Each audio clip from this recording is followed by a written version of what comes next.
Okay, chapter 2 went by a lot quicker than I thought it was going to. So here is John chapter 2, part 3. So, of course, we open up with the wedding in Cana, and they invited Jesus. So it shows that he was welcome at a big social event. He was there for the fun. Him and his disciples were welcome.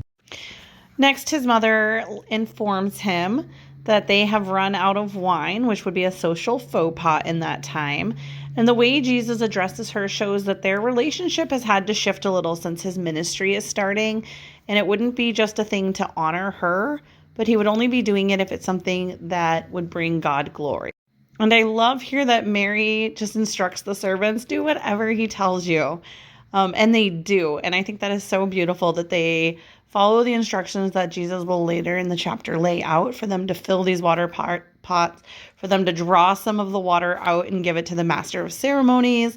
And when he tries it, it is such great wine that he praises the bridegroom.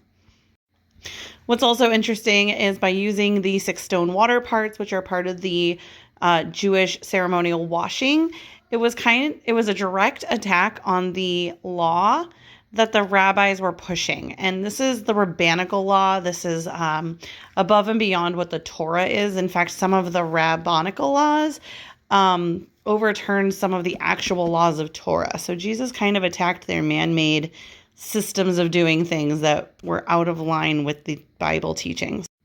And this is one of those great signs of divinity of who Jesus was, because wine takes a lot of time. So it takes time for the grapes to be planted and for them to grow, for them to ripen, to be picked, pressed, fermented.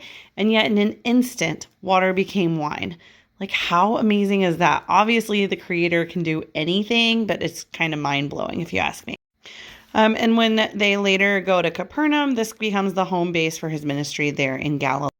So when Jesus goes and clears the temple, it's as if he's removing the leaven or the sin from the temple and cleansing it before Passover. So it's a very great shadow picture here as well.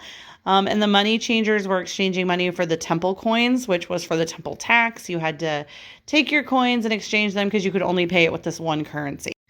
So the Jewish leaders are, of course, upset about this, and they ask him under what authority he does it.